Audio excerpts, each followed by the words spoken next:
Imposible pasar por alto la explosión del gabinete. La explosión se ha producido apenas ayer. En el primer acto, 3 ministros fueron cambiados un día antes de la citación hecha por el Congreso para discutir la censura al primer ministro, Alberto Adriancén. Aparentemente las expectativas del gobierno suponían que con el cambio de esas 3 posiciones en el gabinete, los ánimos en el Parlamento se tranquilizarían y Adriancén, que negó su renuncia durante el día, podría pasar la prueba de la censura y continuar a cargo de la presidencia del Consejo. Pero eso no ocurrió. Pocos minutos después de anunciar los cambios y de tomar juramento a los nuevos ministros, la bancada de Fuerza Popular anunció que votaría, aún así, a favor de la censura, y esto produjo el desequilibrio, el desbalance, la explosión del gabinete. Adriancén tuvo que renunciar. El proceso de recomposición del gobierno, que en el momento en que cerramos esta edición a las 10:26 de la mañana no ha concluido. Al final del día, una presentación cargada de dramatismo incluyó la renuncia en vivo del señor Adriancén, una renuncia que de ese modo se mostró no querida por el gobierno. La escena ha sido criticada durante toda la tarde, noche y en la mañana de hoy, en la medida en que muestra la impericia del gobierno para manejar situaciones políticas complejas. Pero hasta este momento no hay una historia acabada sobre lo que ha ocurrido, solo hay una constatación clara de la imposibilidad del gobierno para manejar situaciones políticas tensas. Ha subido en el volumen de las hipótesis, que ahora son intentos por reconstruir los sucesos, el factor Salardi, un ministro de Economía traído de Proinversión, con una reputación personal cuidadosamente trabajada y muy buenas relaciones con sectores empresariales. Un ministro cuya salida no era esperable. Un ministro que fue relacionado antes de esta escena con los intentos de la señora Boluarte por convertir su último año en el gobierno en un año poblado de inauguraciones.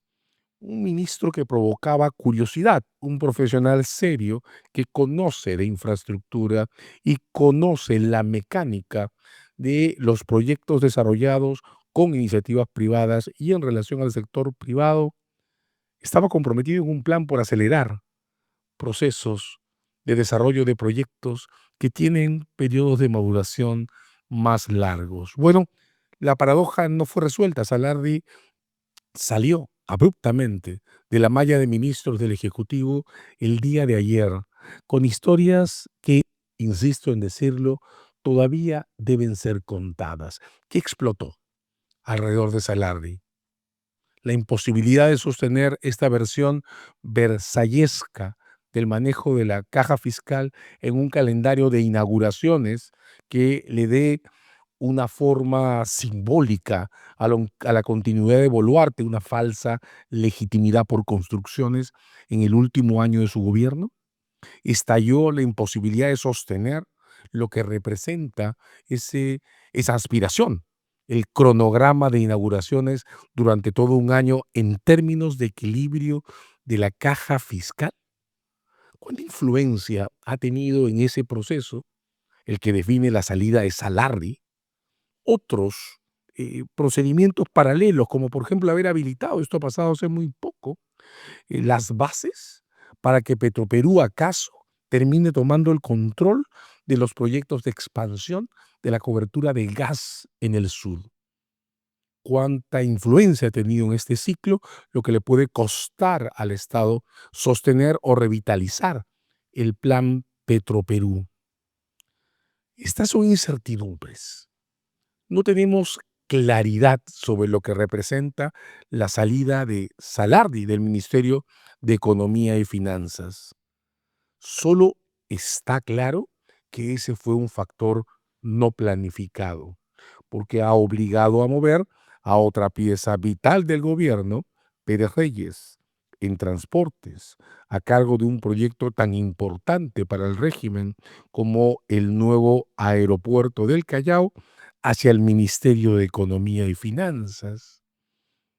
Hay, sin embargo, otro factor que entra en el juego de las hipótesis en el que todavía estamos y que aún no ha sido suficientemente revisado ni poblado de testimonios.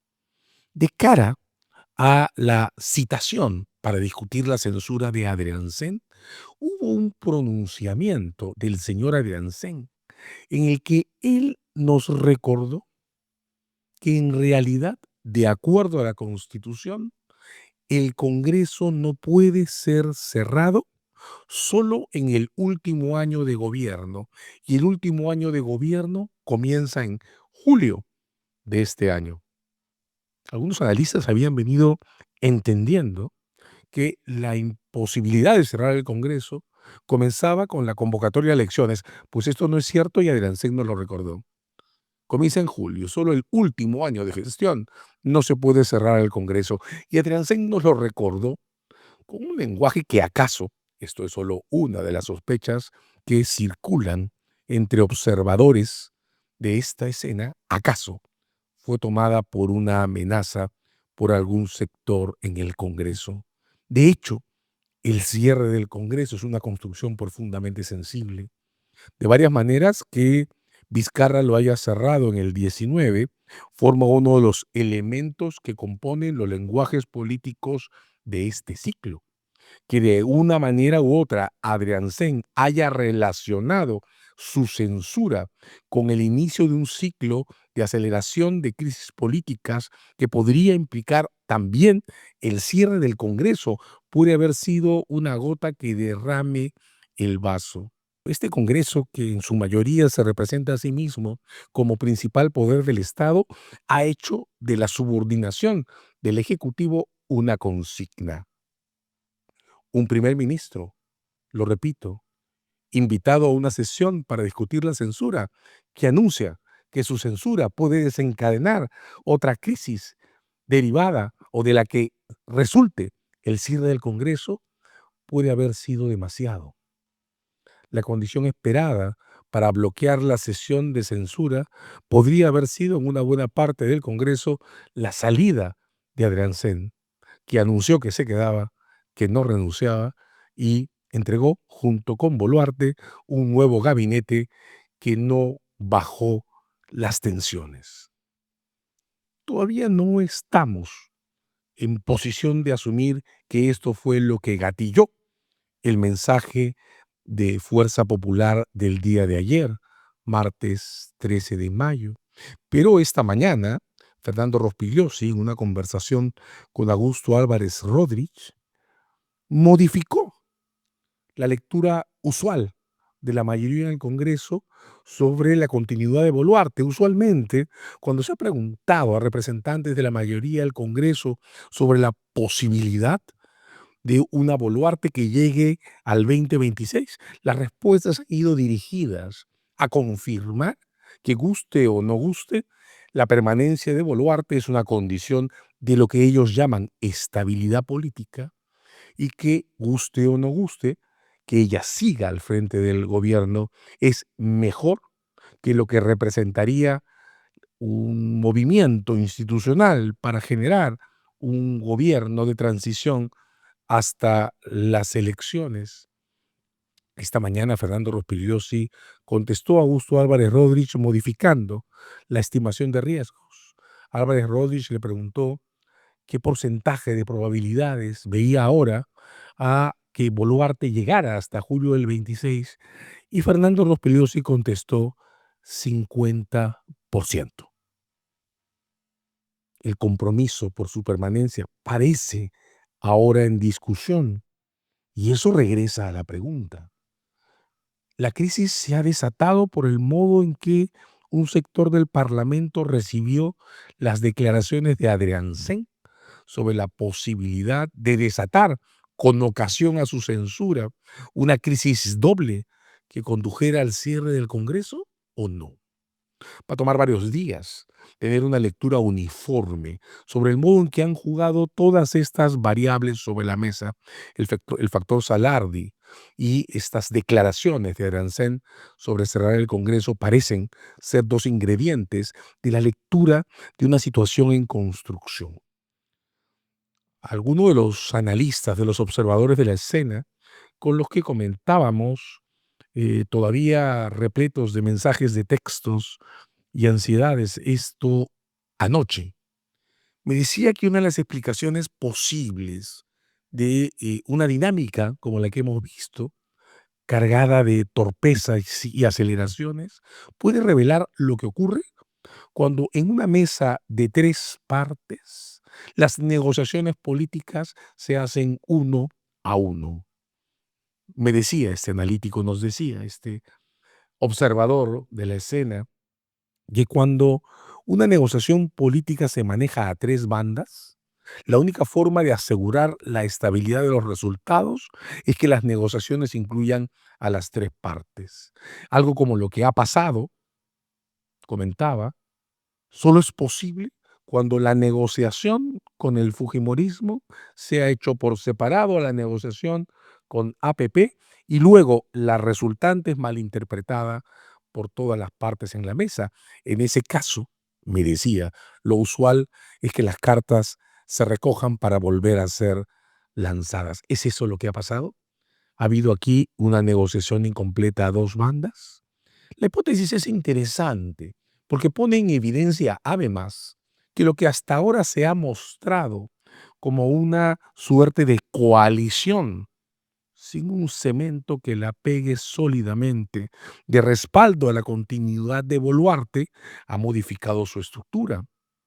Hasta ahora, hasta el momento del cierre de esta grabación, no hemos escuchado declaraciones sólidas, fuertes, orgánicas, ni de Podemos, ni de Acción Popular, ni de Renovación, ni de Avanza País, y ni siquiera de Perú Libre, sobre lo que significa esta escena.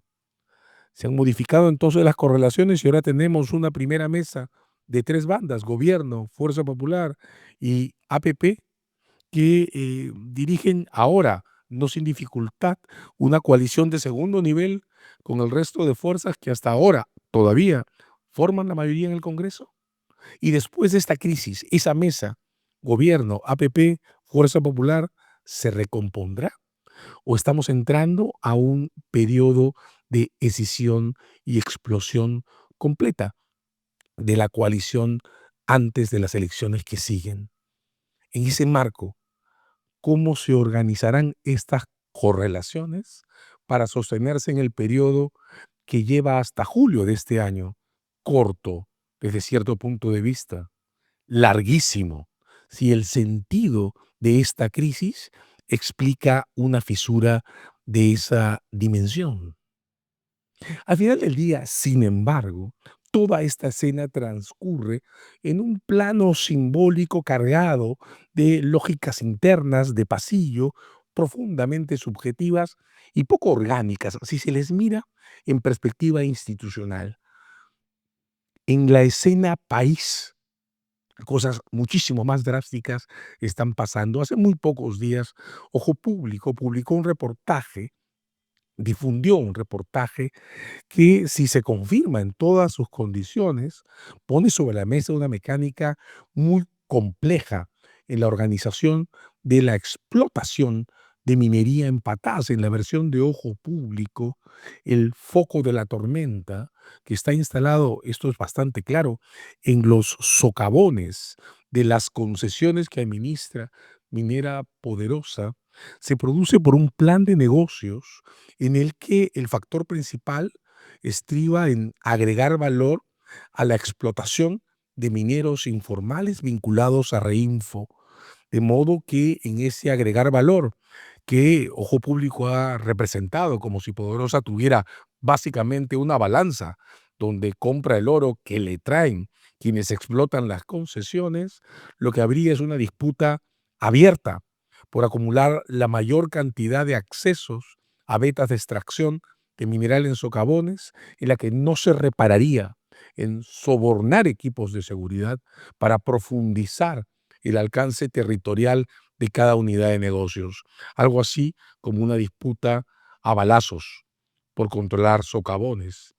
Este reportaje ha sido publicado al mismo tiempo que uno de los principales programas políticos de la televisión, el domingo, revelara declaraciones que indicarían, si se confirman, que uno de los principales oficiales de la Policía Nacional estaría o habría estado relacionado también al modo en que se organizaba la minería ilegal en Arequipa.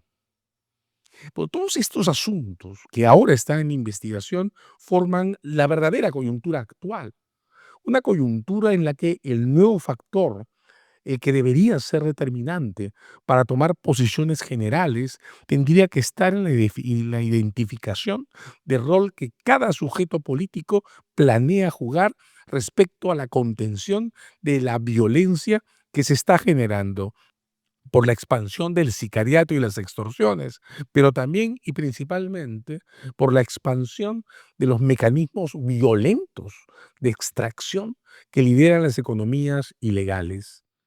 Si no es el gobierno, va a ser la prensa de investigación quien termine de poner sobre la mesa la lista de grandes beneficiarios del proceso de acumulación que está generando este ciclo de alza de precios de oro por encima, lejos ya de los $3,000 la onza. Cada ciclo de estabilidad política que hemos tenido en la historia de nuestra incipiente república desde su origen en el 19, ha estado de alguna manera emparentado, esto ya lo decía Heraclio Bonilla, con un ciclo de expansión de determinados mercados extractivos o de comercio en materias primas, lana, algodón, caña de azúcar, guano y salitre, anchoveta y minerales son los principales ejemplos de estos ciclos en los que el incremento de precios de materias primas va unido a cierta imagen de continuidad política.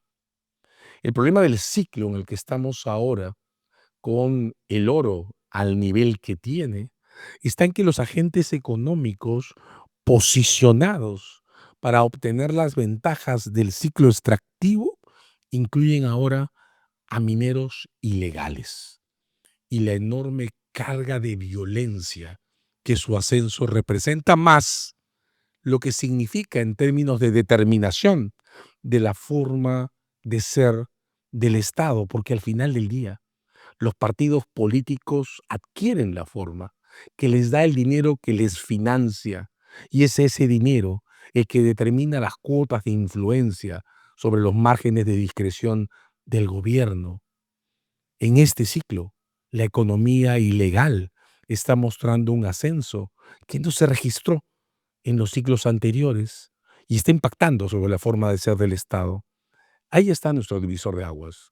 ¿Cuál es el papel que cada sujeto político va a tener respecto a la evidencia de esa expansión? Estamos muy cerca del último año de Boluarte en la presidencia. Estamos muy cerca del último tramo en el que el Parlamento puede hacer algo así como vacarla. ¿Cuál va a ser la forma que tenga el gobierno en estos 2 tramos del último ciclo de Boluarte?